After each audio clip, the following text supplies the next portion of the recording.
Hare Krishna. Thank you.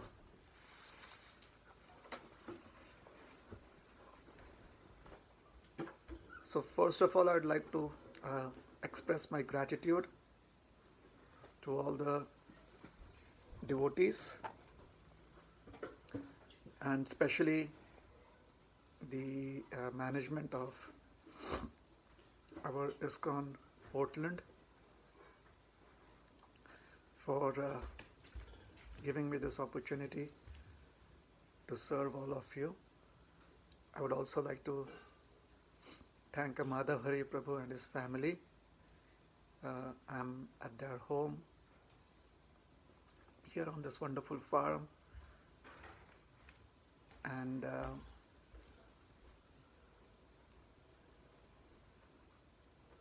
with seeking blessings from Srila Prabhupada and all the acharyas. I would like to hear if any of you have any questions, and I'll try to give my perspective, my understanding in the form of an answer. So thank you very much. Hare Krishna.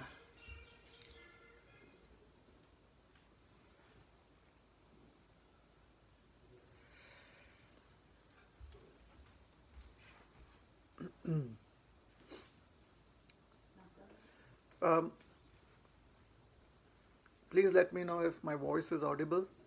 If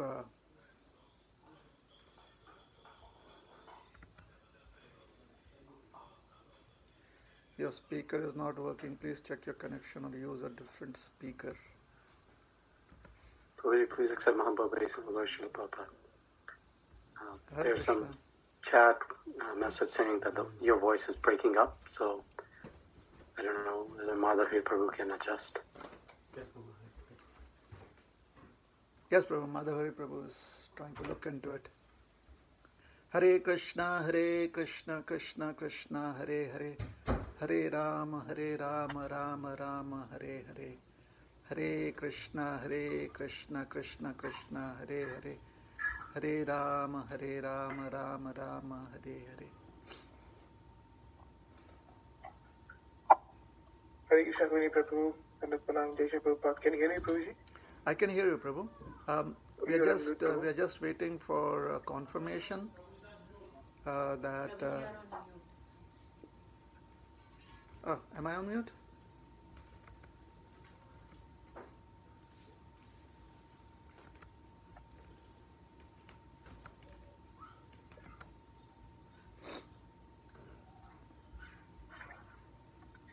Hare Krishna, Prabhu, can you hear me?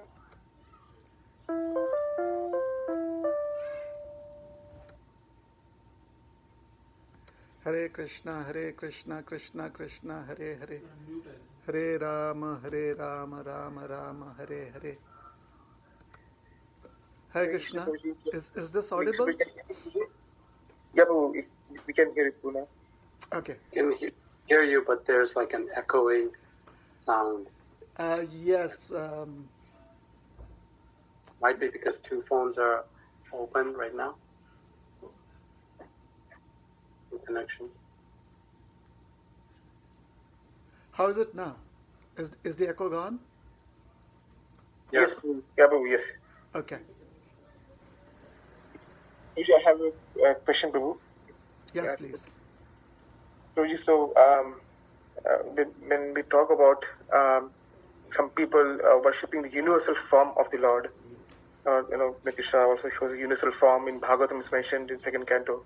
So could you please explain to what are the characteristics or symptoms of a person who worships universal form of the Lord, and what exactly does they meditate on? For example, we see that Himalayas or mountains or trees, something. So they worship some particular vibhuti, you could say, of the Lord. Is that the universal worship, the universal form, or how does you give clarity? So the question is, since we have read in the Bhagavatam that there are some people who worship the universal form of the Lord, so what is the object of their worship?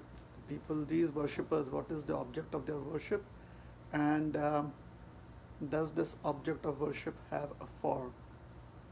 The question is that we have heard about the worship of the universal form, and if there is the conception of worshipping the universal form, then what is the object of worship, and what kind of form is the object of worship?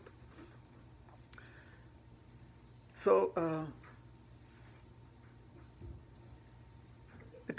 I would be, right now I don't have the access to Veda base, so I cannot look into the Sanskrit text. So if someone has the reference ready, I would like to know what is the term used in the original verse. No, I can share my screen, Prabhuji, Vedabase if you wish to. Do you have that verse where it says that they worship the universal form? I just need the word that has been used, the Sanskrit word that has been translated as worship. Sure, let me take a look, Prabhu. The second canto, I'll just take a look and let you know. Sure. So please let me know that. In the meanwhile, the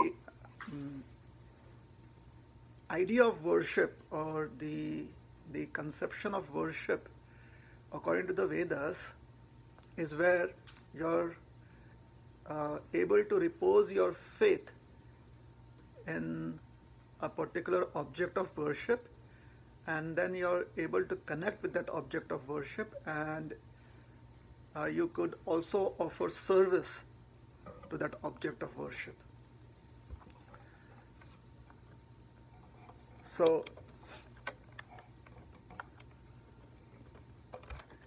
Prabhuji, but in case of universal form, what would be the object of the neophyte, materialistic person? What would be the object? yes, so Because I was just trying to come to that. So the general idea of worship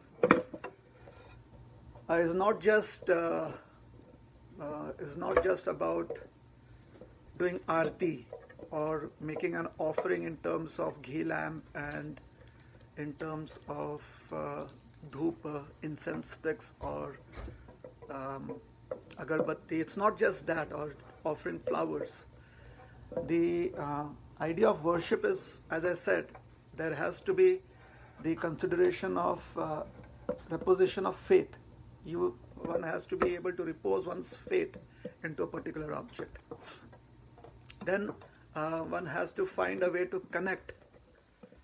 I think we got lost again. No, Prabhuji, we can be able to hear you, Prabhuji, Okay, nicely. sure. So someone shared with me the screen.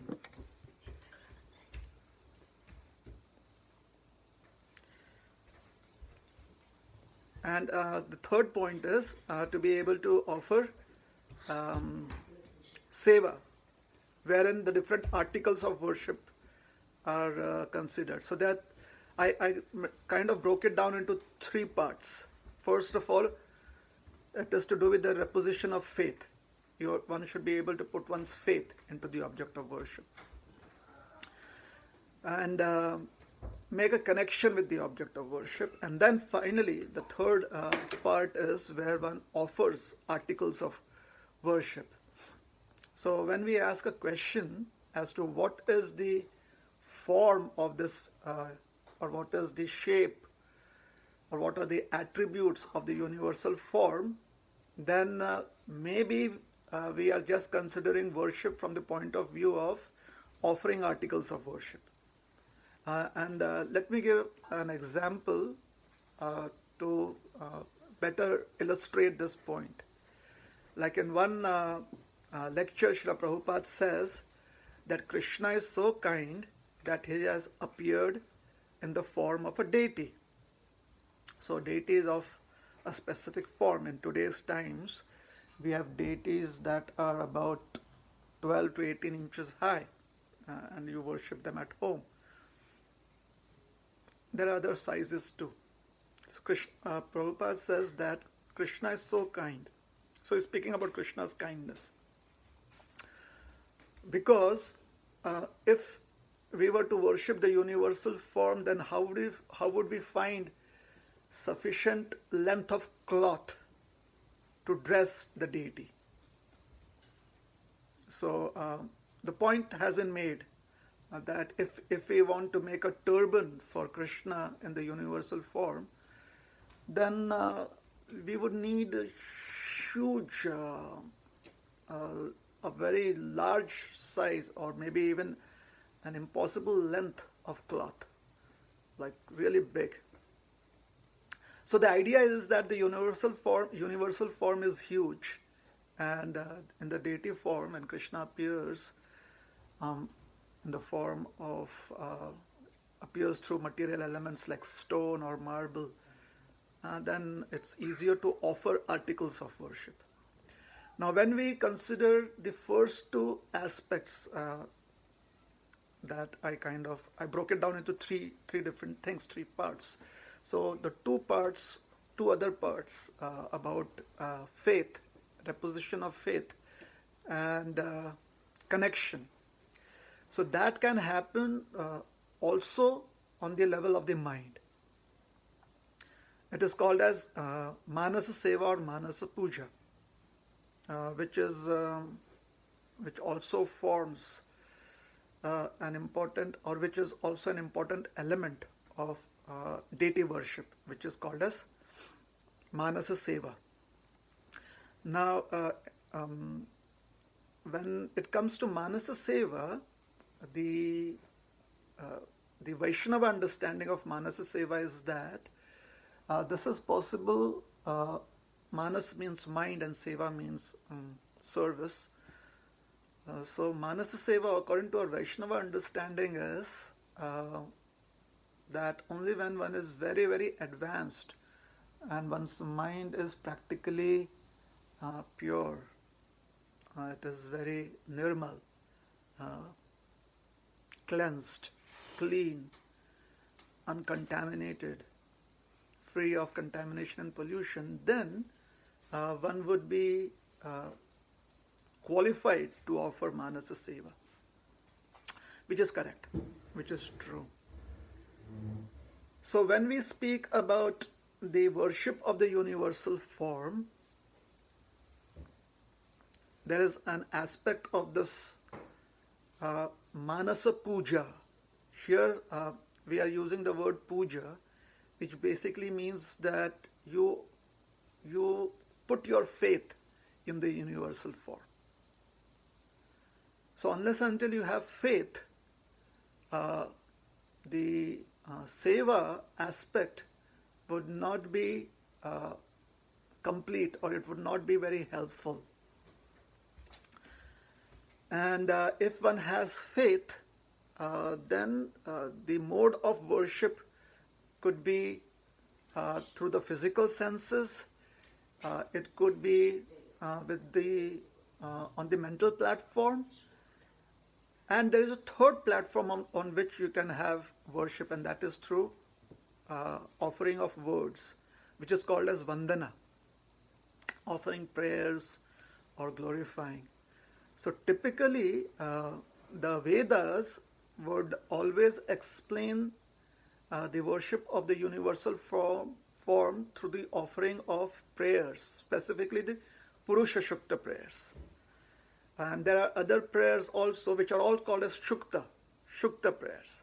So wherever the Shuktas are there, these are specific prayers. Shuktas are the part of the Vedas, which are there's Shukta basically has a lot of emphasis on meter and pronunciation. So these Shuktas, and the one that I said was the Purusha Shukta, this is the prayer, these are the these words are used for worshipping a personality that is not limited by our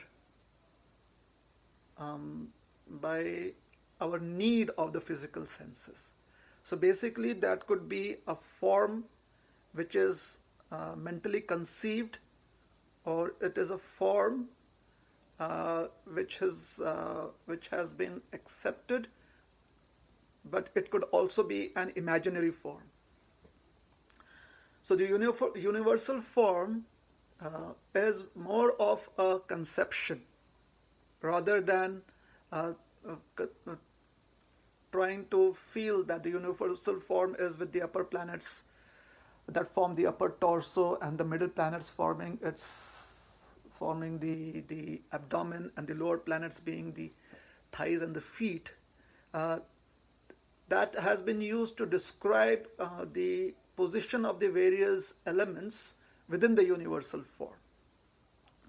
So that has been explained by Srila Prabhupada in the purport to the verses in the second canto. And somewhere I think within this purports, Prabhupada says that the universal form could also be equated to the form of Garbhodakshai Vishnu. Somewhere he mentions that there is some correlationship between the universal form and Garbhodakshai Vishnu.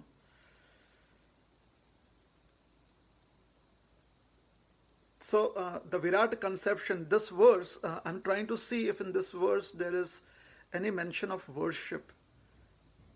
So can someone point out to me where the word worship has been used in this verse? There is the idea, there is a conception of this Virata form, but I'm looking specifically for the word worship.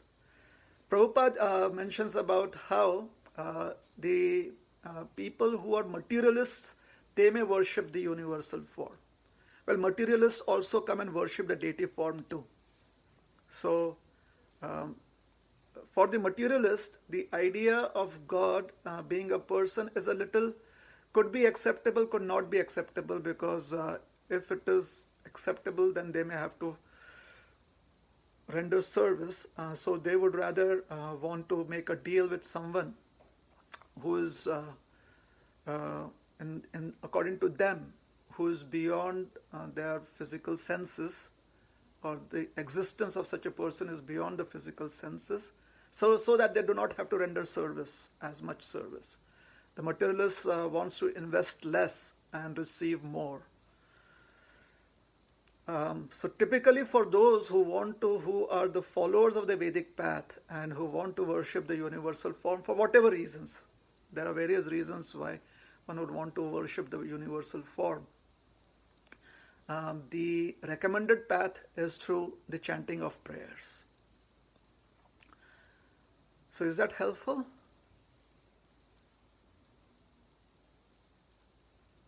Yes, Prabhu. So I was thinking, is there what are the symptoms of such a person of worshipping the universal form, or I mean, we're not to judge people here, but just to get to know that, is there a characteristic, or can by looking at the way whom they worship, can we make a certain sense how are they worshiping the universal form? Is there something like that? Is a yogi? So if one can define what are the symptoms of a person who has faith in God, then we'll find those symptoms in a person that worships the universal form. Is that okay? Yes, so is this is yogis or gross materialist also? Because I don't know if it's too prevalent right now nowadays to worship universal form per se. So just trying to get a repro. So can the yogis also worship, or just gross materialist? Well, when we kind of, for example, let me try and give another example before I directly answer the question. When we specifically distinguish between certain aspects or certain, let us say, streams of knowledge, let's say science, and then we kind of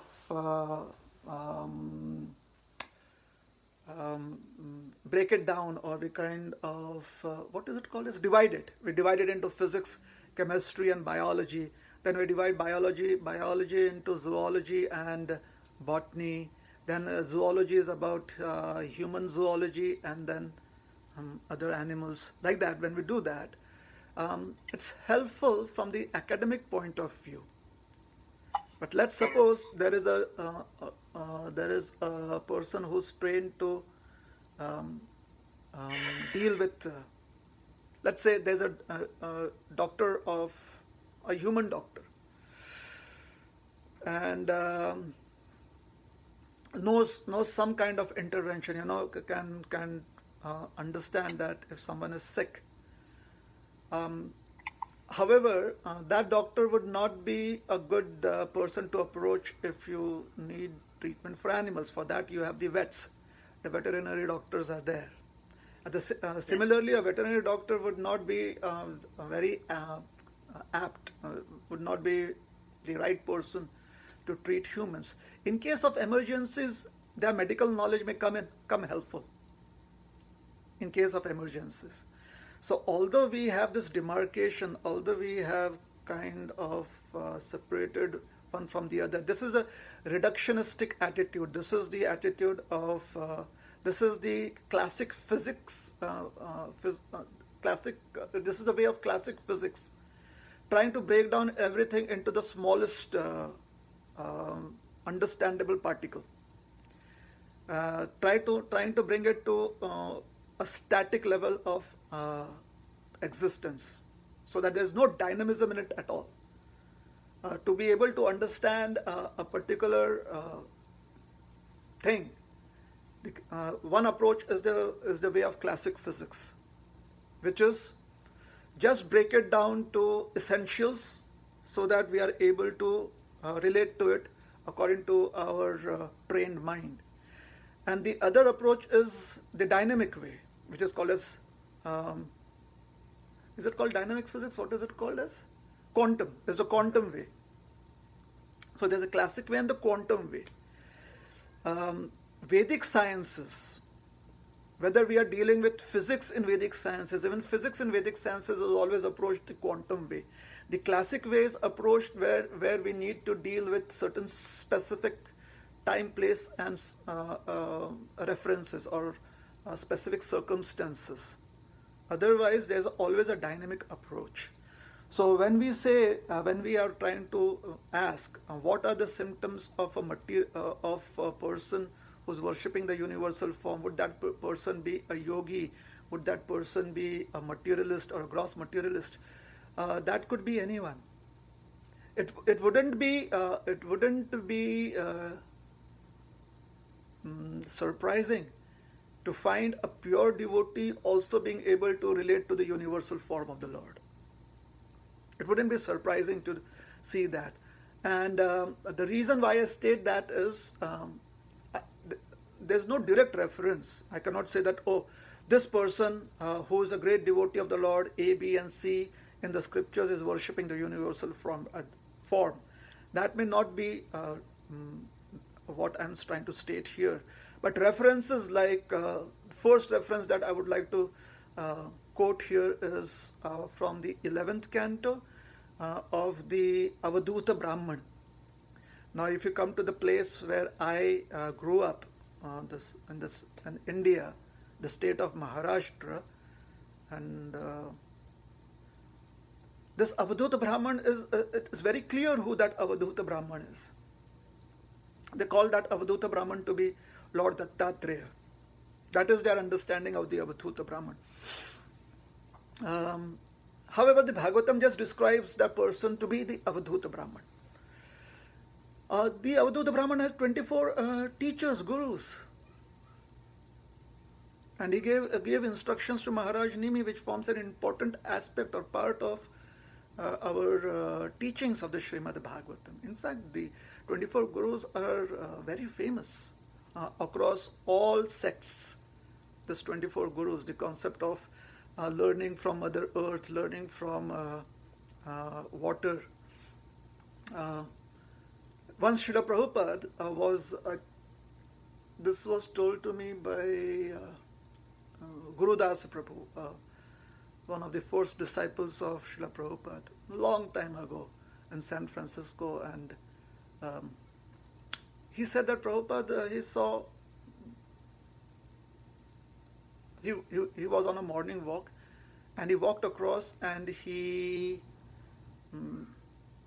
to a tap, and the tap was closed, but he still turned the knob because there were some drops of water spilling off. There was some leak, so I guess the valve wasn't perfect. There was some leakage to the valve, and Prabhupada said, Rasoham apsu kaunteya. Krishna is the taste of water. Krishna is water. And he mentioned that.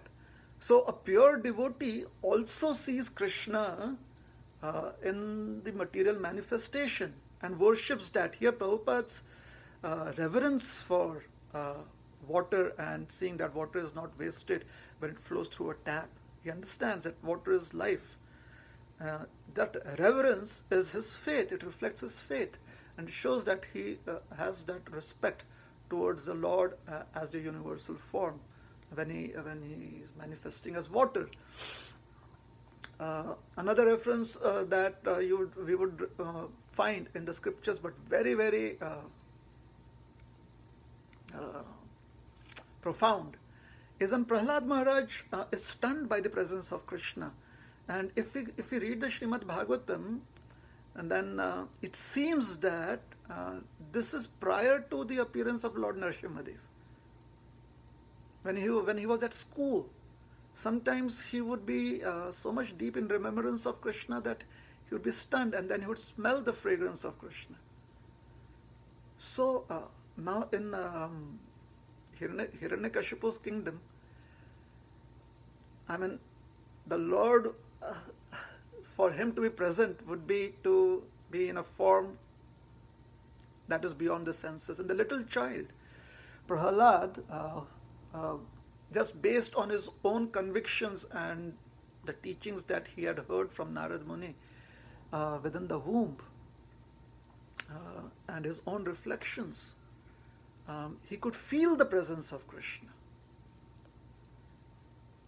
And therefore, I think in one of the purports, Prabhupada says that at one point of time, Prahlad Maharaj, when he was being punished or tortured, when he was being tortured by his own father, Hiranyakashipu, at that point of time, he imagined himself to be one with the universe. There's a reference like that in Prabhupada's purport. I think it is from also from one of the commentaries of the Acharyas. And we can see that the universal form is all pervading. So rather than approach the existence of the Lord through the reductionistic path, we have to approach the Lord rather than, for us, the reductionistic path is called as the avaroha, the coming down or breaking it. We have to take the aroha or the expansion path.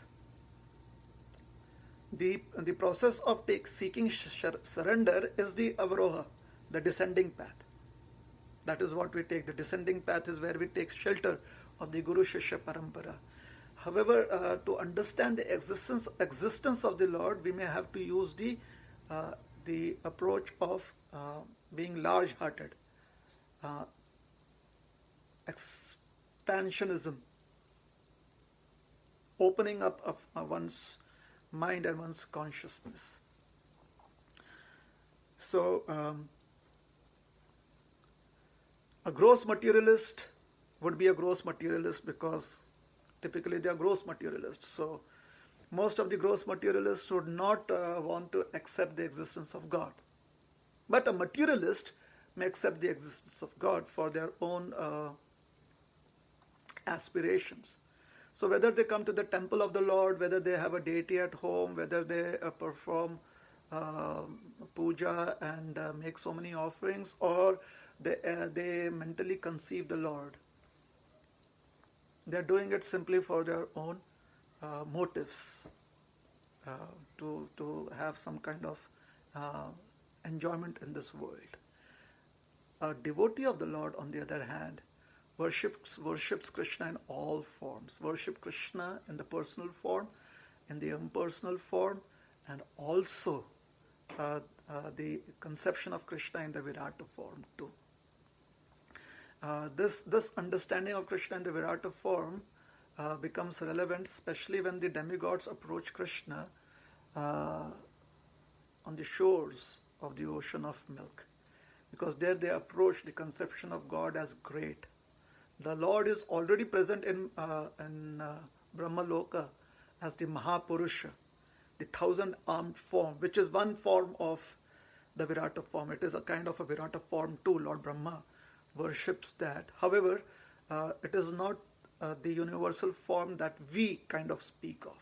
When the Virata, word Virata specifically means huge, big, beyond our physical senses, beyond the understanding of the physical senses. So the Lord as Mahapurusha is another conception of the Virata form who is worshipped in Brahma Loka. And hence in Brahma Loka we find all sects of people. We find people who are personalists, who are impersonalists, and who could also be the worshipper of the Virat form too. Brahma Loka is a planet where one is practically cleansed of all material conception and is just one step away from understanding personal service to the Lord. So, in conclusion, the Virata form is just a form that is helpful for certain people to be able to realize that there are consequences to their actions and to be able to be accountable for their thoughts, words, and actions, and to express their faith, to express their surrender or dependence by chanting various prayers. Is that helpful? Thank you, Prabhu. Thank you so much for the explanation, Prabhu. You are welcome. Hare Krishna Prabhuji, please accept my humble obeisances to Srila Prabhupada. Thank you so much, Prabhuji. So, after hearing your explanation, is my understanding right, Prabhuji? See, you have given an example of Prahlad Maharaj. He could feel the personal form of the Lord very near, very close to him. I mean, he's a devotee. And regarding universal form worshipped by materialistic neighbor devotees, is that they see the Lord in different aspects, right, Prabhuji? Like you said, you have given an example of water, right, Prabhuji? They could see the water, they could see the Lord in form of water, like material. Basically, they perceive the Lord in the material elements, like this water, earth, all these things, earth, ether, fire. So they do perceive the Lord in those elements, Prabhuji? Okay. Kind of. When we speak of worship, which we call as seva, just the articles of worship are not the only aspect of seva. Again, I'm trying to stress this point. It is not just about being able to offer arati, being a ghee lamp, being able to offer a garland. It is not just that. Worship is about, first of all, it is so that we can express our faith. So it is, the object of worship is the repository of the faith that we have. The object of worship is the object, is a recipient of our faith. When I gave these examples of Prahlad Maharaj and how a devotee like Prabhupada,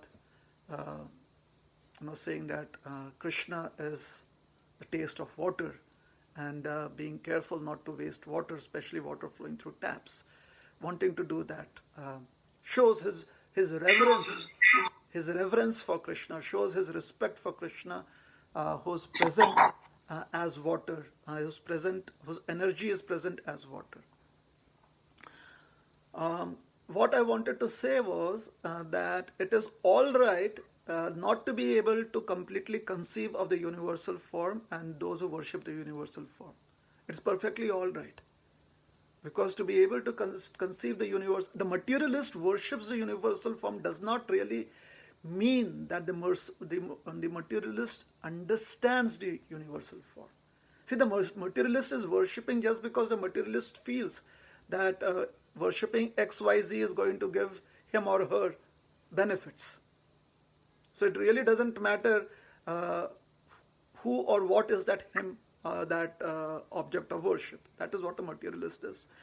And when a yogi worships the universal form, the yogi typically would not worship the universal form unless until that is the intention of the yogi. The typical process, when we speak of a yogi, well, bhakti is also a process of yoga.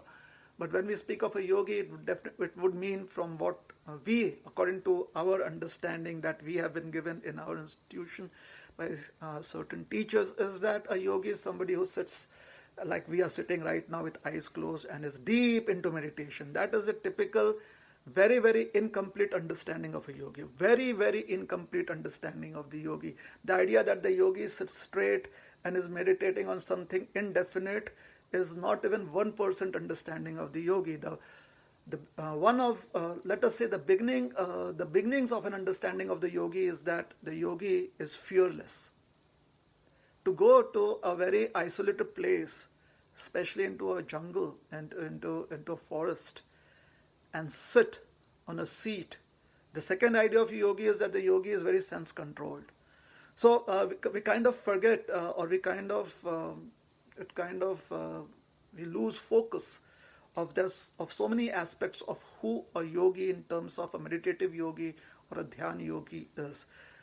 Most probably all that we carry within our consciousness is that a yogi is simply who is an impersonalist. May or may not be true. We have many devotees who they have spent years and years in meditation too. We have many devotees like that, and they like I. Let me try and see if I can find relevant examples of devotees who have spent time in deep meditation. Someone can help me? Devotees who have spent time deep with a lot of time in Vibhishan. Vibhishan is a good example. We find Vibhishan, Ravan and Kumbhakarna all spend time doing meditation because their grandfather, is it Somali or Malyavan? One of those names. The grandfather told them that you should go and do penance. So they did that. So we find that great devotees, and there right now I can just remember Vibhishan doing that. Dhruva was not completely a devotee, but was let us say an aspiring devotee, not really having, not understanding that. But he also performed 6 months of strict meditation. Another person who performed meditation for thousands of years was the disciple of Narada Muni. He did not have any understanding. One was obviously Mrigari, but the other was Valmiki. He performed such meditation that even his existence as a physical body was it melted away. The ants had eaten up all of that. Knowingly or unknowingly, we find that they have performed meditation. So a yogi being equated to somebody who worships the universal form is also incomplete, because someone who is performing Ashtanga yoga could be a personalist, could be an impersonalist, or could be somebody who's meditating on the universal form too. The universal form, Prabhupada very straightforwardly, in a very straightforward manner, or very, very clearly states, is a conception within this material realm.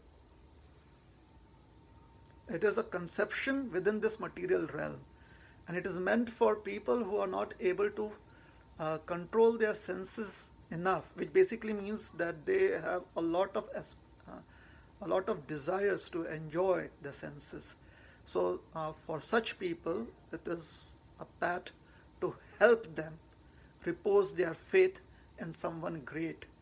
and slowly but surely come to the understanding of the Lord's personal form. So it would be difficult to categorize people into, oh, this person is a worshipper of the Virat form. Just like it is very difficult even amongst the devotee community to say that, oh, this person is in Sakya Rasa, or this person is in Madhurya Rasa, or this person is this Rasa or that Rasa. People say this Rasa, that Rasa. It's just because I think they like Rasam. But I'm so sorry. But it's difficult to categorize people just because we know, we have heard of certain terms. Another very interesting fact, my memory is fading me nowadays, so I'm sorry.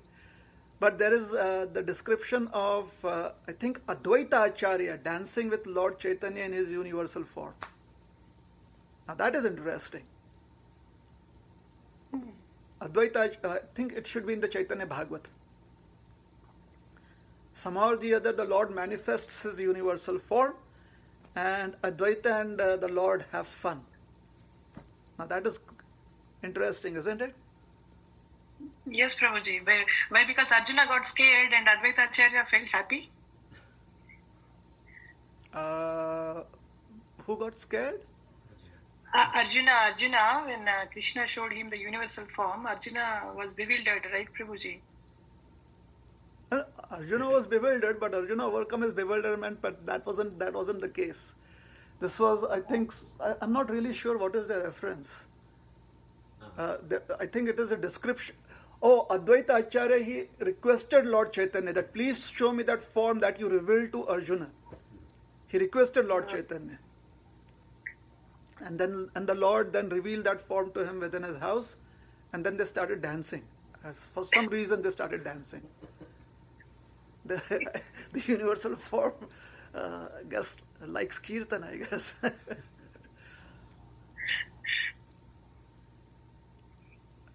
Thank you, Prabhuji.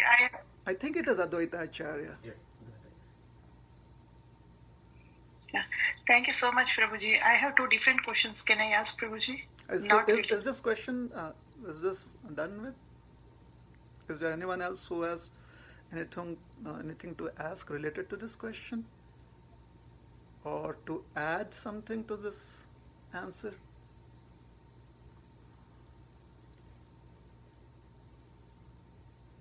Okay. Yes, Mataji, please. Thank you, Prabhuji. Naratamilas Prabhu, if you are there, can you please open 3.7.5, Prabhuji? Mataji. Srimad Bhagavatam 3.7.5. Yes, Mataji. Let me share my screen. Yeah, sure.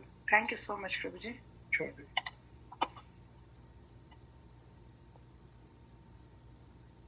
Can you go to the purport, Prabhuji? Yes. So, Prabhuji, Rohinipriya Prabhuji, I have this question, Prabhuji. This is a dialogue. This chapter is a dialogue between Maitreya and Vidura. Here in the last paragraph, it is saying 1, 2, 3, 4. Yes, Prabhuji, that the Jiva potency or the Kshetragna Shakti of the Lord has the tendency to be overpowered by the external potency, avidya, karma, samjna, and in this way he is placed in the awkward circumstances of material existence. So can you explain this, Prabhuji? I did not understand this. Which part you did not understand? That same, actually, Prabhuji, here actually, before that it is mentioning about the Lord's Parashakti or Parashakti or Paraprakriti. So he's a part and parcel of the Supreme Lord as potency. The Jiva, I mean the living entity, is a part and parcel of the Supreme Lord as potency and not as the potent. So potent is the Lord and potency are the Jiva. So the potent can exhibit many potencies, but the potency cannot equal to the potent at any stage. So Lord's supremacy is explained here. So one potency may be overcome by another potency, but to the potent, all potencies are under control. I understand a little bit of that, Prabhuji. But next line, the Jiva potency are the Kshetragna Shakti of the Lord.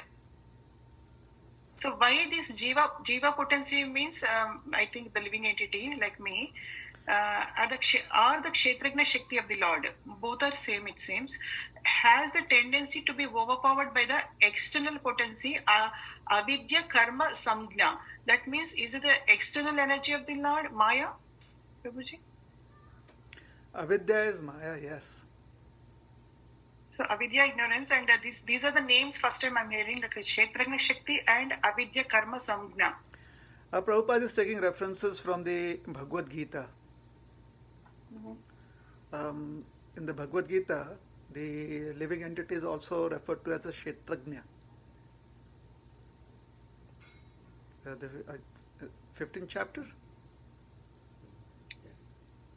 The living entity is, so Kshetra means field of activity. Gnya means the knower of the field of activity. So since the living entity is the knower of one field of activity, that is one's body, the living entity is aware of that. Here, knower would mean to be aware, conscious. So the living entity is conscious of one's body, therefore the living entity is called as Kshetragnya. And avidya karma sangyaya, that is how the Bhagavad Gita describes. So in ignorance, one performs activities that is called as avidya karma. So activities are performed but in ignorance. It's like somebody is sleepwalking. So does not remember, does not know why and what is the purpose of, but they walk. Or people, when they sleepwalk, their eyes may be open. So although their eyes are open, they still do not see. It does not register within their consciousness. So Sangyaya, I'm not able to see exactly. Samnya. Samnya means to be aware of. Sangya is, the Gita says that avidya karma sangyaya, which means being influenced by, or being, that is how they are known as, they are nominated as. So sangya means to be aware of, or to be known as. So the external potency is known as avidya karma sanya. It is known as like it is known as, or it is referred to as ignorance. That is the idea. So this entire statement that the external potency, Prabhupada uses that phrase from the Bhagavad Gita to describe the external potency, which we call as the material energy or Maya. Basically what Prabhupada is saying is that Kshetragnya is the quality of the Supreme Lord. Shakti is the quality of his Shakti or his potency. Or Kshetragnya refers to having connection with the Lord, direct connection with the Lord, because being the knower means one is a controller. Being aware means one has consciousness. Whereas Shakti, which is referred to as the potency, is the ability of a person who's conscious. Prabhupada hence he always describes Atma as part and parcel of Krishna. Parcel means potency. Part means similar to him. Potency would mean that, or parcel means that has a connection with him. And part means that is a part of him, that is him, but in part. So the living entity is always called as the Jiva Shakti, which means potency. Still, everyone understands from the Vedic scriptures that the potency is actually a part of Krishna. Whereas the other Shakti, which is known as his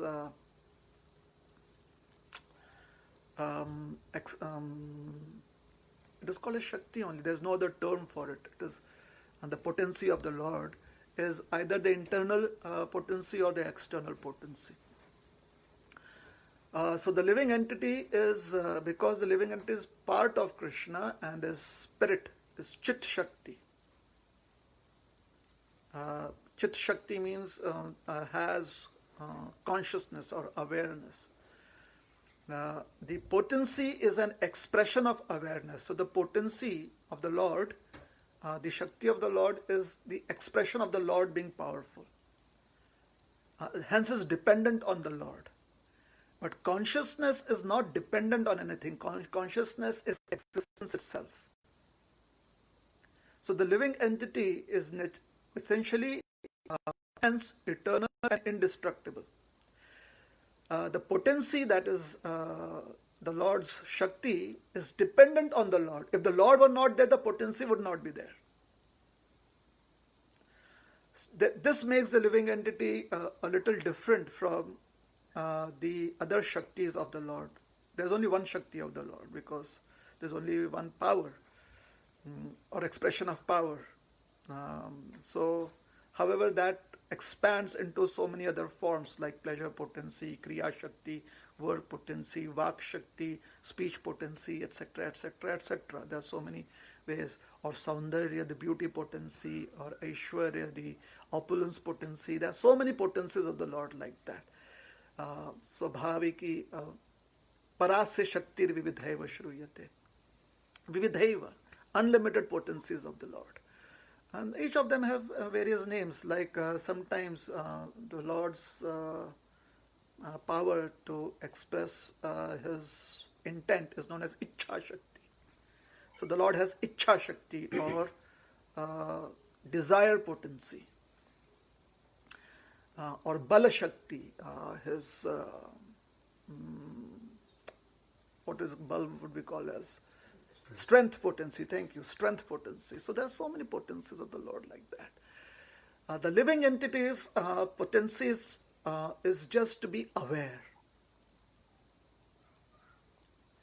Now the living entity has this potency, the living entity has this Shakti, the living entity also has Shakti.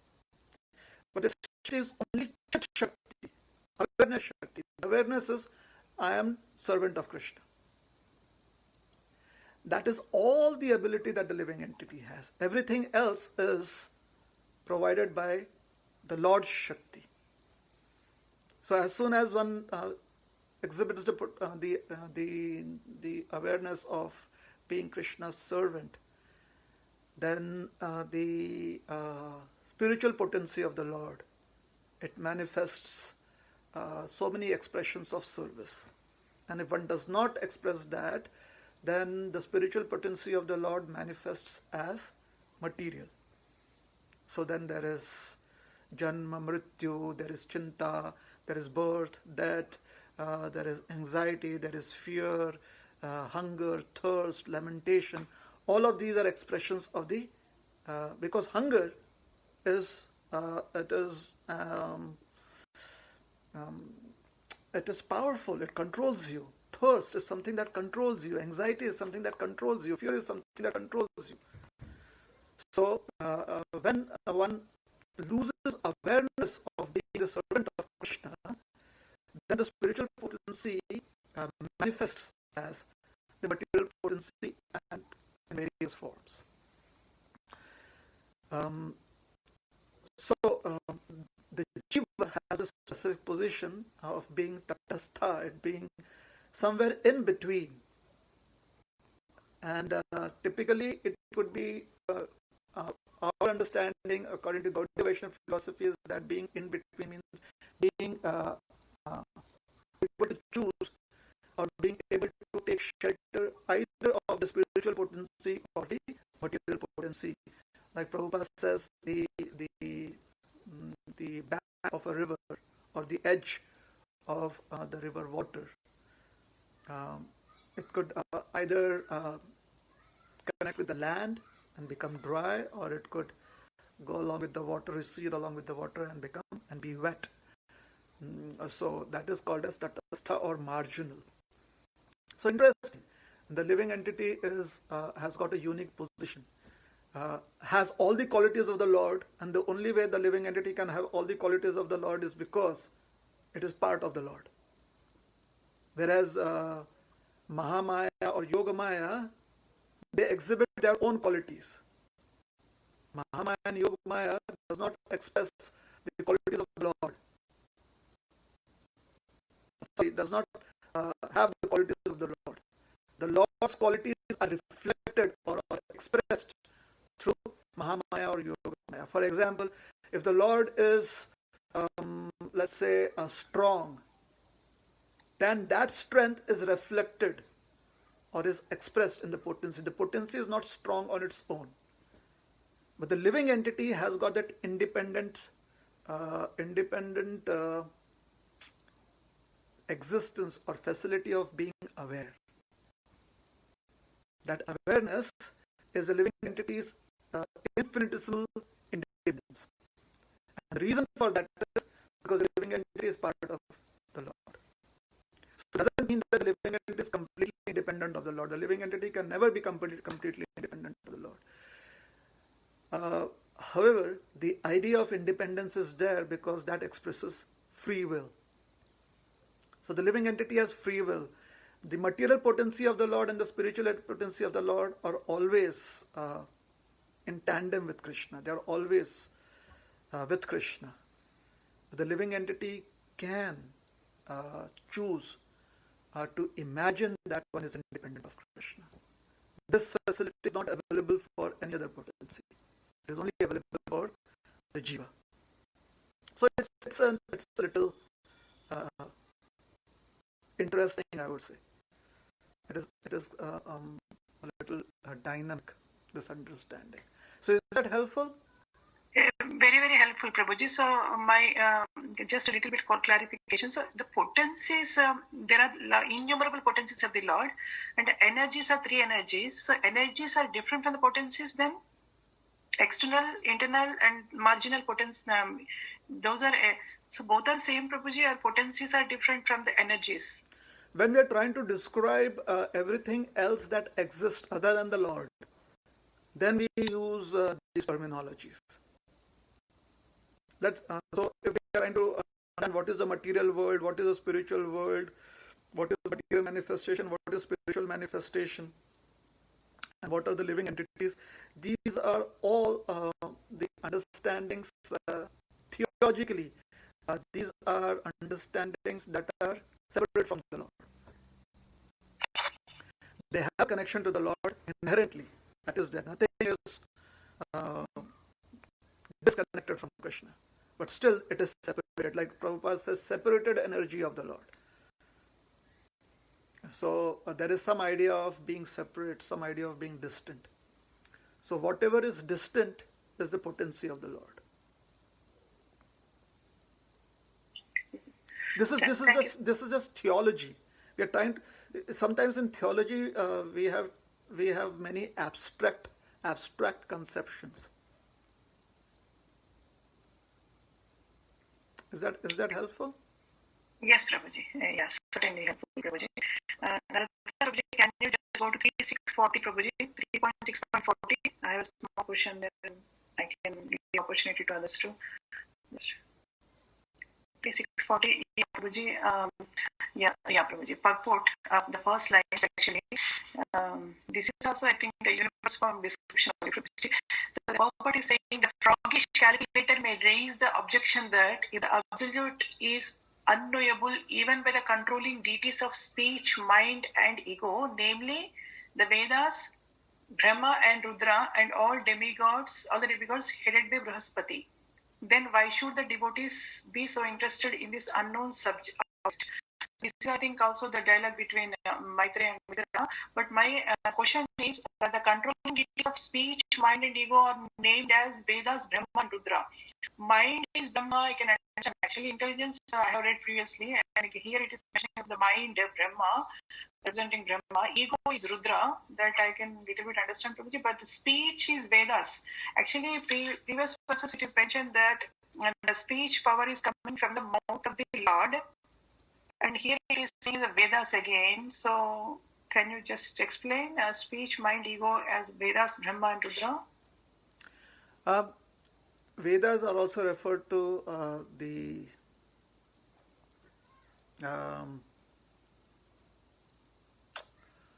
deity form of the Vedas is also sometimes called as Bharati,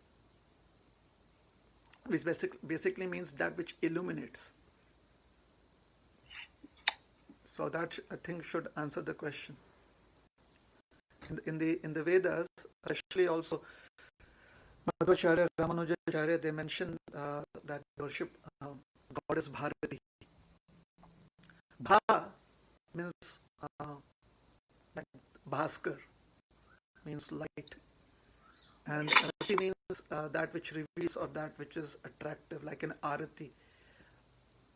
So Bharati is the deity of speech. Sometimes the goddess, just as the goddess of learning is Saraswati, she is Krishna's energy potency. In this material world, she is the wife of Brahma. But basically, if we read the Vaishnava literatures, and Saraswati is not different from Mother Lakshmi. She is an expansion of Mother Lakshmi. Or in our case, Radharani, the goddess of speech. So the goddess of learning. Sometimes she is also referred to as the goddess of speech.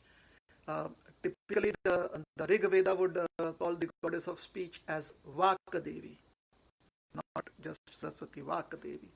And there's also sometimes she is called as Bharati. So Prabhupada is just, we generally consider the Vedas just to be books.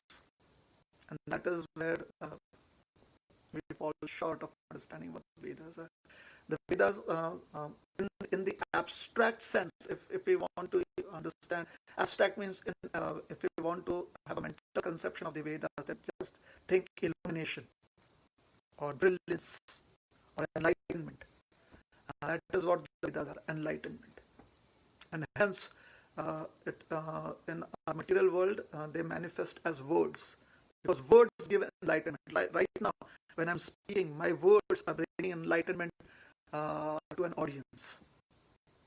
Otherwise, words are just sound. If I start speaking Latin right now, there wouldn't be any enlightenment. So, words are a manifestation of, it is just a physical form of enlightenment or sound. So, the Vedas come from the Lord's mouth, and that is the Lord's energy, as we could call her the Vakshakti, we could call her the Mother Bharati, we could just call her we could even call her the Shri potency of the Lord, because it's opulence. So it could also be called as Shri Devi.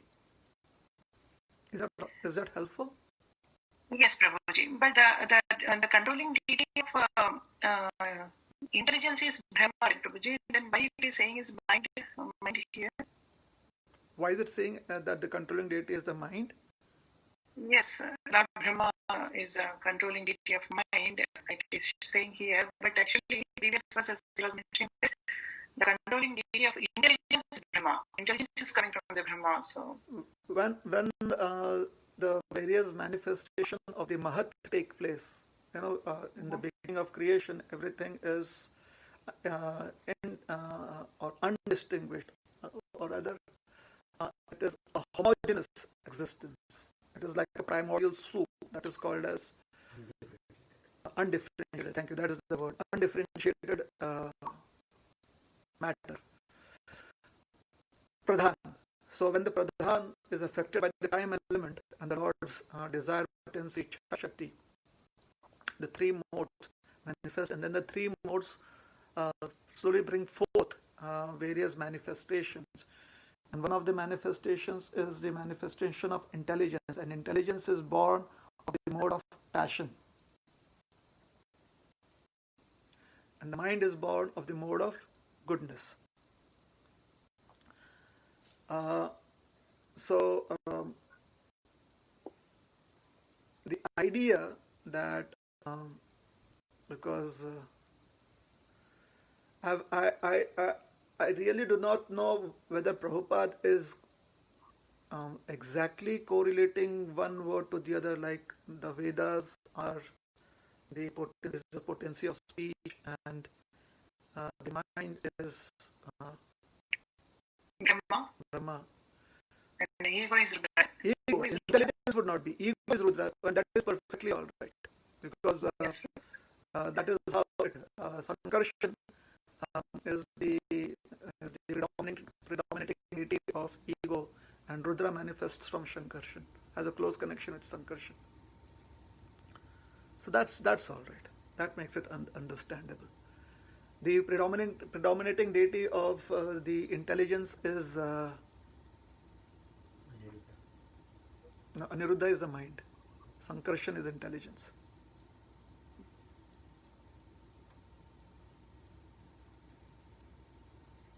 Is that okay? Yes, Prabhuji. Thank you so much, Prabhuji. So I have other questions too, but I want to give opportunity to others, Prabhuji. Thank you so much, Hare Krishna. You are welcome.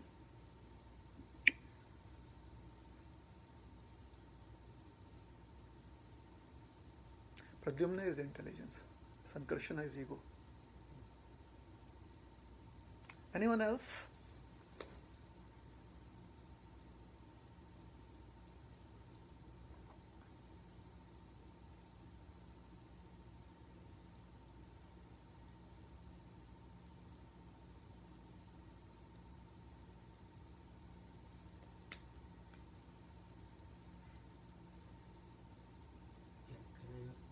Yes, why not? So, Madhav Hari Prabhu is asking a question. so You want to Prabhuji, come I'm close trying- enough so people can Okay. hear? Hare Krishna. So my question is, Prabhuji, so I'm trying to understand the program of the Lord, and devotees, it is said they understand the program. So I'm trying to understand. It is said that we came to this world because we are rebellious, and but the moment somebody turns to spiritual life, there is the opportunity to go back to Godhead. But why is it that it is so difficult to perform devotional service? The mind is very uncontrolled, and we struggle with it. So if the program of the Lord is to bring back those who are interested in coming back to Him, why is that we have to struggle with the mind so much? Why not make it easier? Why is it so difficult to perform the acts of devotional life and become fully focused in the Lord? So I'm trying to understand why the Lord is not helping in that manner. There's one book written by Prabhupada's disciple. Where is the difficulty? Prabhuji, if you don't mind, can you repeat the question, Prabhu? We couldn't hear properly, so we can have the record. Madhavari, come here. Okay. Thanks, Prabhu. Sorry, can you hear me? Hey, Bol. Yes, Prabhu, it's a bit low, Prabhu, but if you can come a bit closer, it would be helpful, Prabhu. I am closer to the mic than Prabhuji is. Okay, so Yeah, Prabhu, please wait. Yeah. my question is, if we came to this material world because we were rebellious, we wanted to enjoy separately from Krishna, and now that we are here, by somehow or other, by some fortune or by the causeless mercy of devotees, we get some interest in spiritual life. But then we find that the moment we start practicing it, we are running into obstacles. It's not easy, right? Even though the process is simple, the mind is the primary, like it is always uncontrolled. And so there is so much difficulty. So my question is, I am trying to understand the program of the Lord, that if the intent is to bring back people back to the spiritual world, then why not make it easier for the sadhakas, right? Why do we have to struggle so much to control this mind and practice? So that was the question. Is it Shrutakirti Prabhu? Who has written the book? Where is the difficulty? Yes, Prabhuji. What is the difficulty? What is the difficulty? So if Prabhupada were here, he would say, what is the difficulty, I guess. Once Srila Prabhupada was in Vrindavan. This was told by Shrutakirti Prabhu himself, I guess. Or one of his servants. So Prabhupada was in Vrindavan.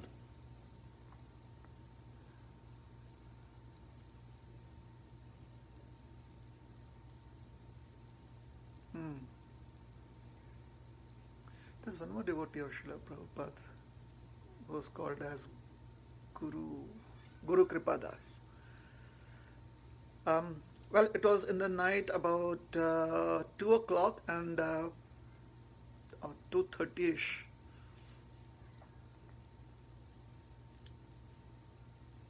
And Prabhupada, if he had to call his servant, he had a bell. You know that you kind of, over the counter, you hit on it and it rings. That kind of bell he had.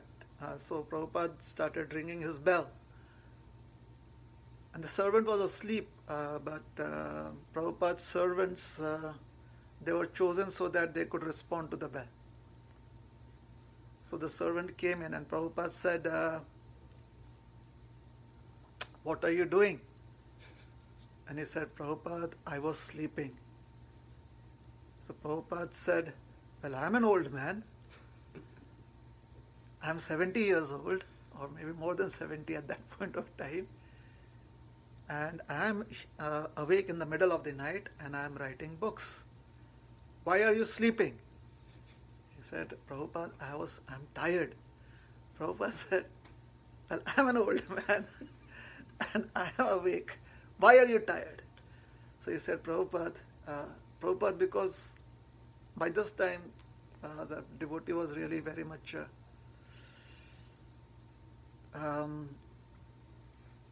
unable to answer Prabhupada anymore, because Prabhupada would, for any answer, for any justification, Prabhupada would ask, "Why are you when I am here sitting awake?"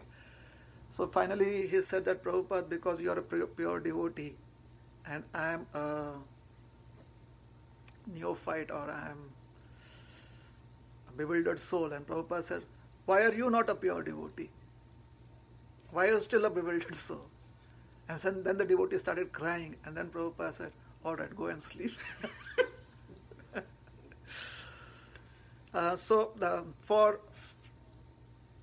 For someone who has figured out what is what and what is not, what is essential and what is not as essential or inessential, it's easy to do what is needed and to not be worried about what is not needed, because it does not exist.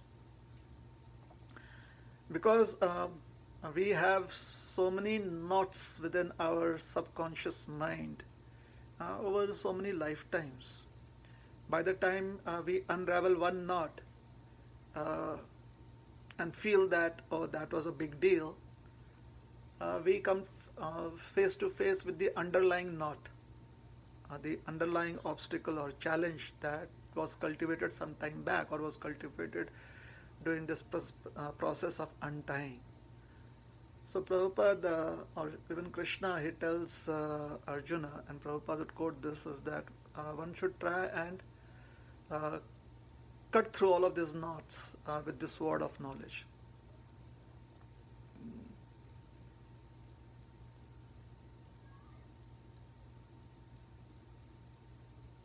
What is that verse?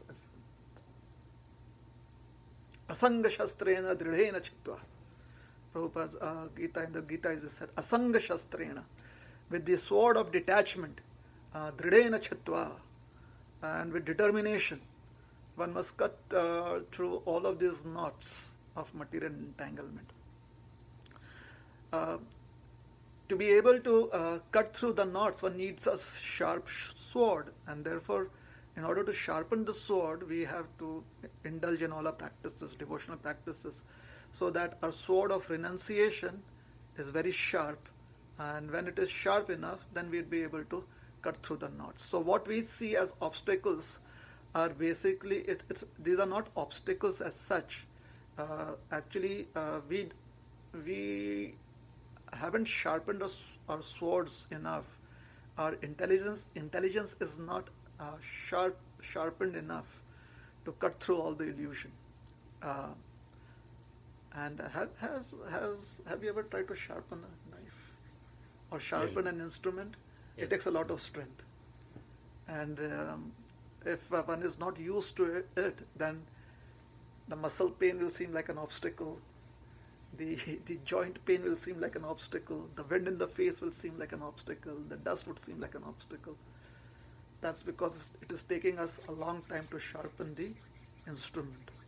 So with our intelligence, with our good intelligence or guided intelligence, one must, that is the only way to cut through the knots of illusion, the attachment that is there. So asanga shastrena, the shastra, the instrument, asanga, with detachment. One must use the instrument dridhena and determination, chitva, cut through the illusion. Is that all right? Thank you. You're welcome.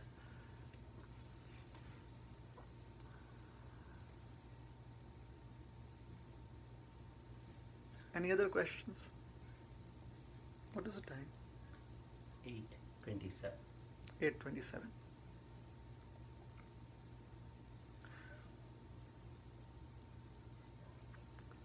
Is this format helpful, the format that we have today?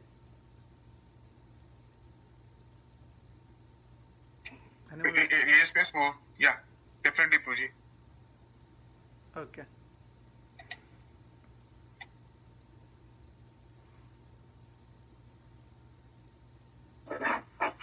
Prabhuji, this is Praveen Gupta. I have a question related to Kali Yuga and Dwapar Yuga. Kali Yuga started around 5,000 years back. In Dwapar Yuga, like during the war of Kurukshetra, Mahabharata, we see a lot of warriors and a lot of demons also, and they have a lot of power. And all are human beings, and this is just a 5,000 years back, not a million or some million years. So how come the human body is so degraded? Like if you look at the Dwapar Yuga, you can find several people have a power of thousands of elephants. But I don't think like in current time you will find any single person who have that much of power or a single elephant power. So how we relate this? Is the Kali Yuga started like on the clock, so the human power degraded right away?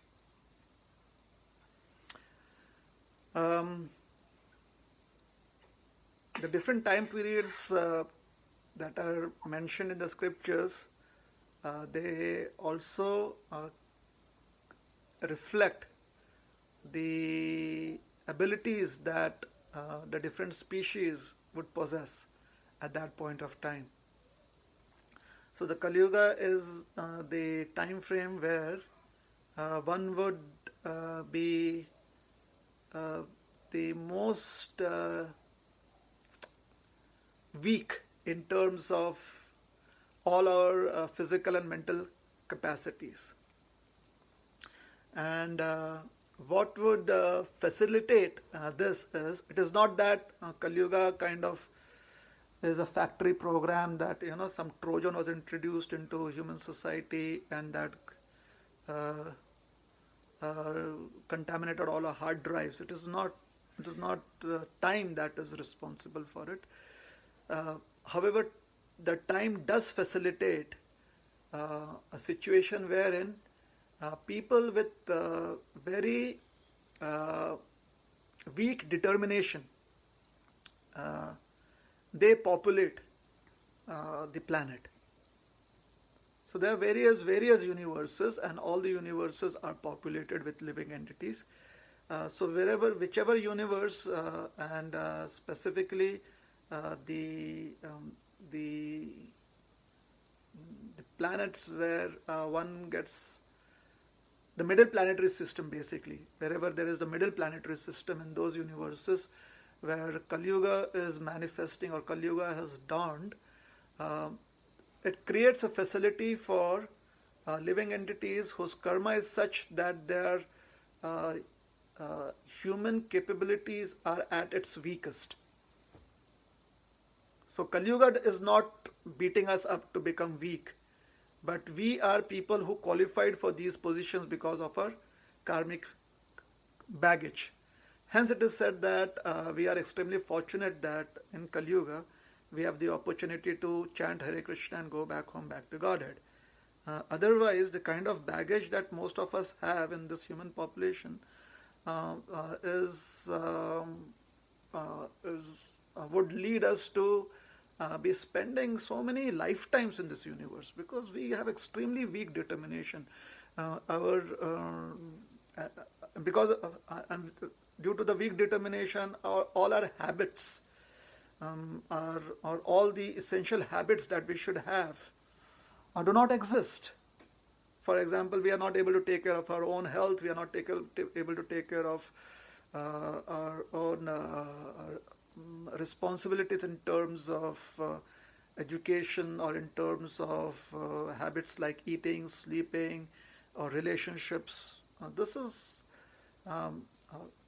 This weakness is rampant in Kali Yuga. Now, going back to Dwapar Yuga, when you speak of people having, as you mentioned, the strength of thousands of elephants, those were people who were specially trained in martial arts, or trained as fighters. It is not that the general population was also similarly. Otherwise, if everyone was fighting with the strength of 10,000 horses, then the soldiers would keep on fighting for ages together. So someone like Bhimasen or Duryodhan, who has so much strength, they throw out their club, and about 100, 200,000 people are crushed by that club. So Bhimasen is the one person who has that kind of strength, versus maybe 10, 50, 100 or 200 people or 2,000 people who are not as powerful as Bhima is, who are not as powerful as Duryodhana, who is not as adept at shooting arrows as Arjuna is. So we cannot generalize it for everyone in Dwapar Yuga. Nonetheless, Dwapar Yuga has a facility where people with much stronger determination than in Kali Yuga can exist. So Dwapar Yuga is better suited for purifying one's consciousness. Kali Yuga is not really very healthy for purification of consciousness, except for these, what Prabhupada would call as the golden years. Except for these golden years, it's a very difficult period, Kali Yuga. So Kali Yuga is like that part of the city where all the germs grow. That is the kind of culture that is present in the universe during Kali Yuga. It is the period of extreme darkness. Of all the ages, this is the age of darkness. So anything unhealthy can be easily cultured in Kali Yuga. And therefore, people who exist in such ghettos, Kali Yuga is like a ghetto phase of the timeline. So people who exist in such ghettos are people who easily given to all kind of unhealthy habits, all kinds of addiction. So yes, that is Kali Yuga. And Dwapar Yuga, we should not try and generalize what has been explained about Dwapar Yuga to everyone else as being, oh, they are so powerful. There was a lot of hierarchy even in Dwapar Yuga, a lot of distinction in terms of strength and ability even in Dwapar Yuga. For example, thousands of people had come to shoot the eye of that revolving fish, the toy, at Draupadi's Swayamvar, and only Arjuna could do it. So there was definitely a hierarchy. There was definitely various different abilities that people had. Is that helpful? Yeah, Prabhu. Thank you so much. Yeah, it's helpful. You're welcome.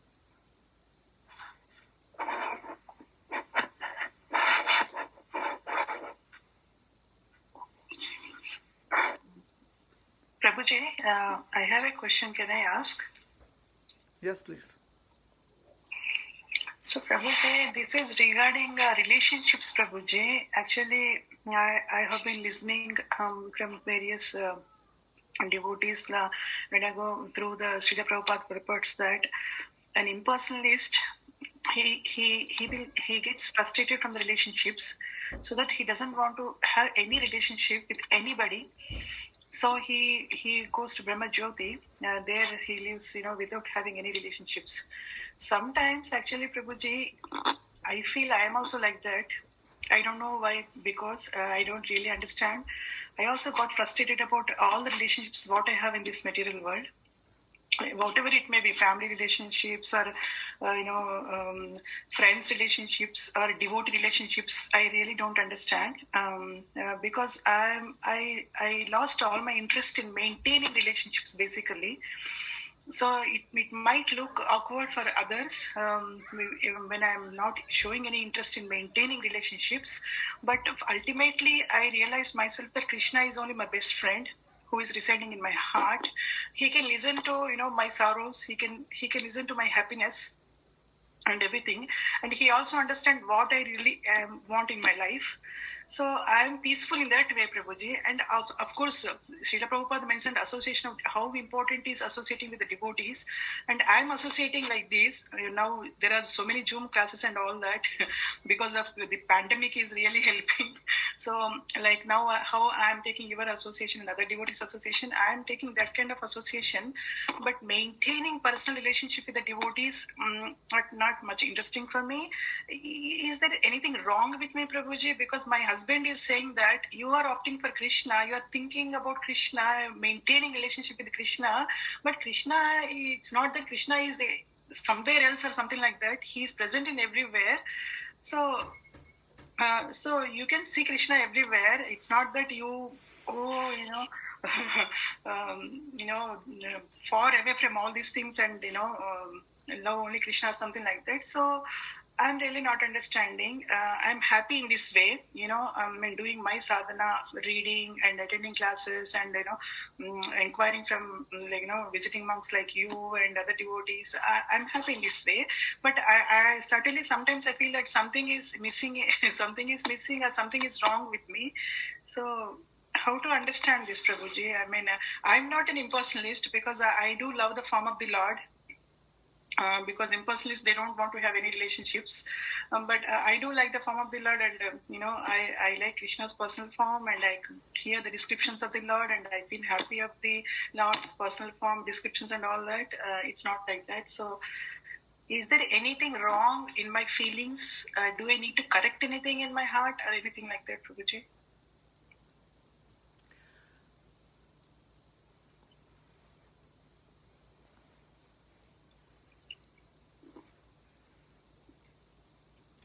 When Prabhupada says that one must have relationships with devotees, Prabhupada is giving us a guiding principle. So the principle is that, and Prabhupada explains this principle to a certain extent in the Updeshamrit, Nectar of Instruction, where he explains the 6 kinds of exchanges that devotees have with each other. Dadati, pratigrihanati, guhyam akhyati prichati. So there he says that sometimes businessmen or business people, they come to a restaurant, and at the restaurant they give gifts. They offer food and they give gifts because they have a business relation. So when we speak of relationships, we are speaking of a situation where there is a relation. Without a relation, there cannot be relationships. So when we hear that we should have relationships with devotees or good relationships with devotees, it should not be just, or we should understand that to be applicable wherever one has relations. Now, would you want to, is it possible to have relations with all the different devotees? Maybe but most probably no. It's just a physical limitation. All right. So let's say you see someone who has a kantimala and tilak when you are visiting Mayapur, and you are traveling on a bus and sitting next to this person. You'll feel some affinity towards that person. You'd want to talk to that person, and once you leave the bus, most probably you go your way and that person goes their way.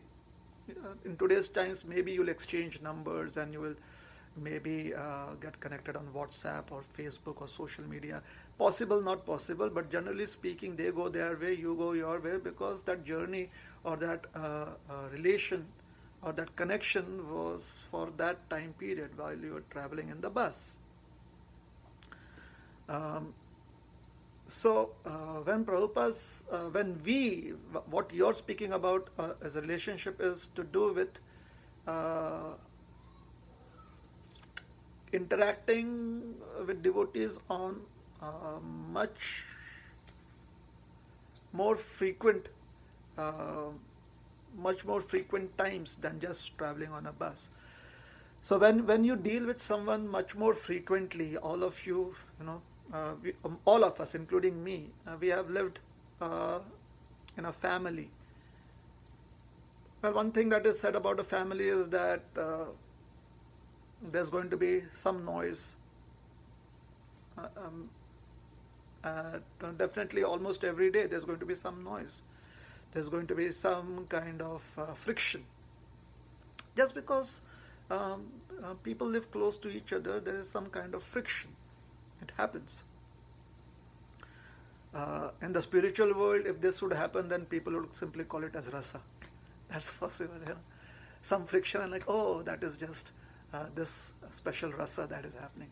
Like sometimes Mother Yashoda, she becomes concerned about Krishna and she has tears, or she becomes angry at Krishna that where were you? Why did you run away?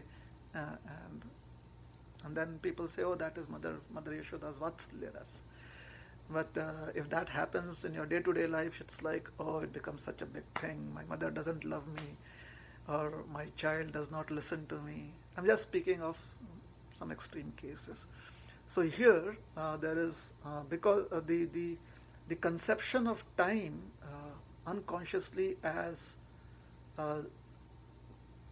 that which destroys everything, devours everything, always brings in anxiety, always brings in there's always some pressure inherently, whether you are conscious of it or you're unconscious of it. The conception of time, whenever you get angry with someone, it is because there is some frustration about, oh, they did not listen to me this time, they did not listen to me then, or no one cares about me. The reason is because then I did this, or today when I was, and the other person is like, I wasn't even aware that you were so very particular about this. So the idea about time destroying everything, time not really being within our control, is subliminally affecting us. So every devotee or any kind of relation or relationship where there is a relation, where there is a connection, is successful only when one forgets time. But the most typical example is, let's say a boy and a girl fall in love because there is some infatuation, so there is this attraction, and they like each other's company. So the idea that they can stay together like this forever fuels that attraction. As soon as they come to the realization that one day we are going to get old, it could be just tomorrow, or it could be, oh, we can only spend 40 years like this, brings in some friction. It brings in some kind of despondency, negativeness. My humble suggestion would be that first of all we deal with the idea of time, trying to take away all that exists from us.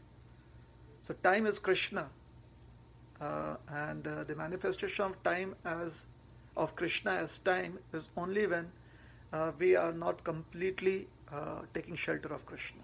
Then we will be forced to take shelter of time. So the more we can focus on being the eternal servants of Krishna, and how we do it, I really don't know. I can tell you the different steps, like anartha nivritti, nishtha, and so on and so forth. Before that, there is shraddha, bhajana kriya, and all of that. Sadhu sangha, bhajana kriya. We can tell that because those are in the scriptures. How you do it is your own practical expression, is your own practical experience. And your practical experience, if you are a teacher, if you want to note it down for others to facilitate others' lives, you can do it. It can become your own scripture, For example, I do it. It can be like Shri XYZ Das Gita. It can be that. But generally, most of us won't have sufficient relevant experiences that we can pass on as compared to what Sri Krishna has given, or as compared to what other great teachers like Vyasadeva or Maitreya Muni or Uddhava, they have given. So we may not have as much. However, it is important for us to have it. We cannot exist on another person's realization because that is just our mental conception. It is not really real for us. It is not that which we have been through. So if you are happy practicing Krishna consciousness the way you are practicing, if anyone is happy doing that, then that happiness will affect others around too. Sometimes they may understand, some other times they may not. On the other hand, if our happiness is simply an absence of sadness, it's not real happiness. It is simply an absence of sadness, and that is how we describe it. That, no, I don't need this, I don't need that, I'm happy without those needs. Then we may need to still go deeper into our practices to find what is real happiness. Real happiness is not described through the absence of duality. Real happiness has its own existence. And it is difficult to express that materially. That is why I think it is the 80th chapter of the 10th canto, 82nd, one of the 80th chapter, the prayers of the personified Vedas. The Vedas themselves are expressing that, my dear Lord, we are trying to glorify you, and we are wondering how can we glorify you, because our glorification is made up of words, and words are material. So how can we even begin to glorify you? But because there is no other means to glorify you, therefore we have to take shelter of these material words to glorify you, or this material sound to glorify you. The Vedas themselves are saying that. This is the achintya nature of spiritual existence. Achintya means we will not be able to conceive of it right now. And even after we are liberated, we will not be able to conceive the opulence of it. We will be able to conceive the existence of it, but we will not be able to conceive the opulence of that. And therefore the pleasure goes on increasing and increasing and increasing the spiritual realm. Because the conception of the opulence of God is really inconceivable. So it is achintya even there. However, here the achintya means inconceivable, is the idea that pleasure is free from pain. The idea that pleasure is absence of pain is understandable. That there is no longer this pain, this must be pleasure. But the idea that pleasure is free of pain, there is no existence of pain at all. So if somebody asks what is pain, there is no answer. Now that is spiritual existence, because spiritual existence is free from duality. One will have tears, there will be separation in the spiritual existence. That separation from our understanding may appear painful. If we ask those people, what is this pain? And they're like, is there a word called as pain? Therefore it is just called as rasa. Rasa means mellows or expressions of relationships. So if you are happy doing it, then find convincing ways to express that. And if it is difficult to express it, and if you're satisfied with your happiness, then what else is needed? Coming back to the idea that relationship with devotees, it may not be necessary that we have relationships with all devotees. We should have relationships with people that we connect to. That is important, because when you connect with someone, then a relationship has to be there. So if we can connect with people, this according to Gaudiya Vaishnava philosophy, is called as sajatiya. One feels comfortable with like-minded people. So just because we are devotees does not put us into the category of like-minded. We could be like-minded compared to the entire human, in terms of the entire human population, because there is one section of the human population that is not Krishna conscious. Therefore, as Krishna conscious people, we are like-minded. However, within this like-mindedness, there's a lot of scope for distinction and variegatedness. There's a lot of scope for distinction and variegatedness. It is quite possible that one may feel connected to somebody right next door to us, or we can feel connected to somebody that is living 10 miles across the town. This connection is connection of the heart. One cannot force it, and if it does not happen, there is nothing wrong. Introspection is important. Introspection is, am I stopping this? If a connection is there with the next door neighbor and I'm stopping it from happening, then introspection helps us realize that. At the same time, it is perfectly all right to feel connected to someone who's 10 miles across the town than to the next door neighbor. It is perfectly all right, because it's the connection of the heart. And the heart, it works in ways different from the mind. Is that helpful? Very, very beautiful explanation, Prabhuji. It really, really helps me. Thank you so much, actually. So, Prabhu, I have a small last question. Is time permits? Please, yes. Prabhuji, this is regarding the vibhutis of the Supreme Lord, Prabhuji. So the vibhutis of the Supreme Lord are material, Prabhuji. Though vibhutis are different from the opulences from the spiritual world. But I remember as in reading somewhere in Srila Prabhupada purports, so these vibhutis are material. I did not understand that. I didn't remember where I have read it, Prabhuji. But the expression of those vibhutis, or the way these vibhutis that are described, especially in the Bhagavad Gita, I think so. The vibhutis, the word vibhutis are used, and generally when we express the idea of vibhutis, we refer to the 7th chapter, 9th chapter, 10th chapter, where Krishna reveals his opulences.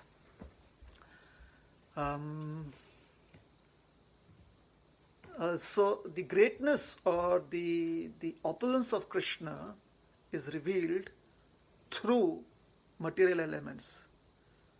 Just as Krishna reveals himself through marble as a deity form. Just as Krishna reveals himself as Giriraj in the form of a mountain. So for us, Giriraj is worshipable, Giriraj Shila is worshipable. To our senses, to the eyes, to touch, they are Shilas, they are stones. Our faith, the eyes of faith, because we have heard, through hearing, we accept it as Krishna himself. So even before Krishna lifted up Govardhan hill, when we hear, I think it is, I'm not sure which Purana now, we hear that Govardhan actually manifested into this material world as the son of the Drona mountains, Dronachal. So Govardhan was his son. So he manifested, and that manifestation is this is spoken by the brother of Nanda Maharaj, Upananda, to the assembly. He reveals the story of Govardhan, the appearance of Govardhan.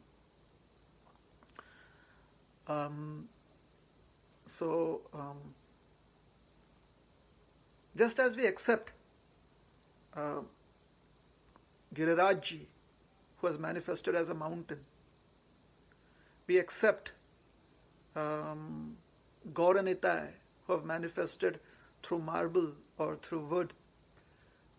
We accept Prashad manifesting through rice, dal, or broken milk, or rasagolla. Similarly, we accept Krishna's opulence manifesting through various material elements, like the Himalayas. They manifest magnificence or majesty.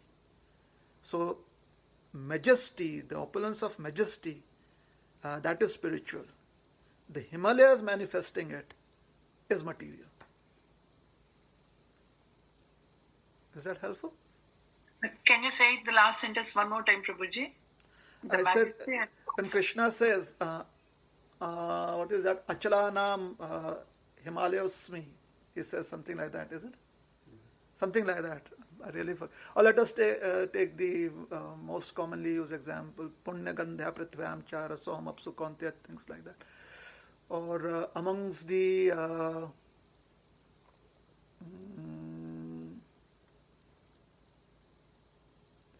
Muninam Ushinasmi, he says. Or Pandavanam Arjunasmi. Or Rudranam Shankarosmi.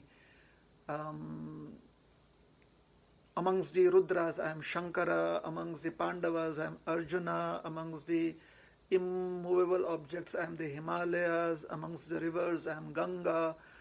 So, when he's speaking of rivers, when he's speaking of Himalayas, even river Ganga, so Ganga as the personality, as the Devi, as the goddess, is worshipable. At the same time, her manifestation here is as H2O.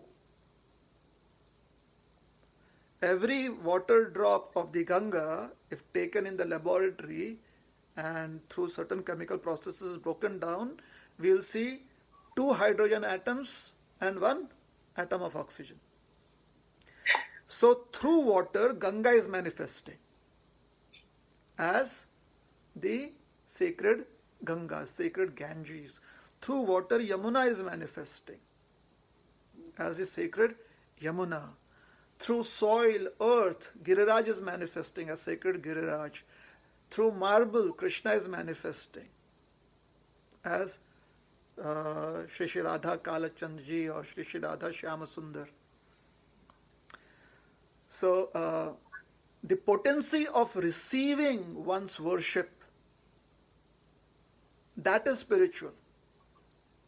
Krishna as marble there is material. So Krishna has spiritualized that which is material.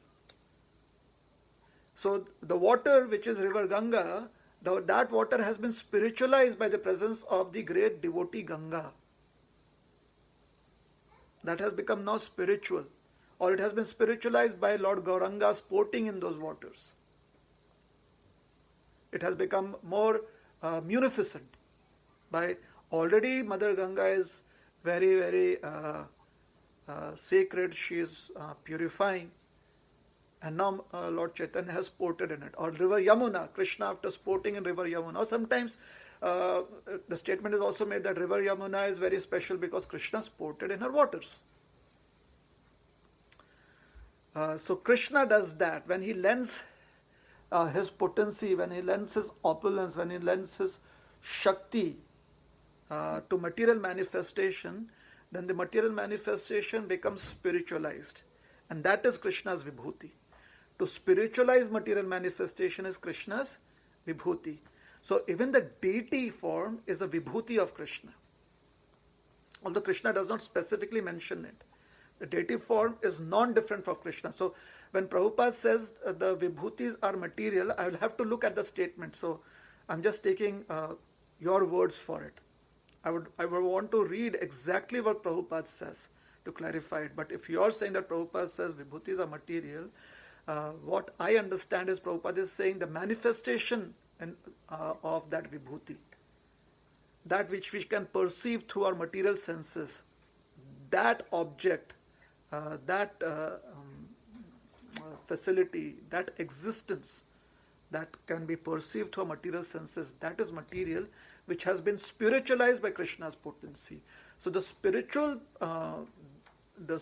principle is vibhuti, is Krishna's vibhuti. The translation in English is opulence. Prabhupada says that vibhuti yoga is called the absolence of the absolute. So is that helpful? Yes, Prabhu, very, very beautifully explained. I'm sorry I couldn't provide you the reference, Prabhuji. Usually I note down everything, but this, I don't know, somehow I missed to note it down. But thank you so much. What I would think is that Srila Prabhupada would have mentioned the statement, he would have definitely mentioned it very clearly. If you read the statement, if you go back and if you read the statement later on, you'll see that this is being reflected through that statement. That the manifestation is material, whereas the principle that is spiritualizing that manifestation, that is vibhuti. That is Krishna's opulence. Very nice, Prabhuji. Thank you so much. You're welcome. So happy. Thank you. A simple example is someone brings you a dark brown stone and says, oh, this is Giriraj Shila. The first instinct of a devotee would be offer obeisances. Then the second question would be, where did you get it? And then they realize they purchased it from downtown Portland. And then you're wondering, is it really Giriraj Shila? Is that right? So, so that is vibhuti, that Krishna makes stone, which is available in the Govardhan area of Vrindavan forest, himself. He manifests himself in that form. So that is Krishna's vibhuti. Very nice, Prabhuji. Thank you so much. You're welcome. Maybe we should stop and...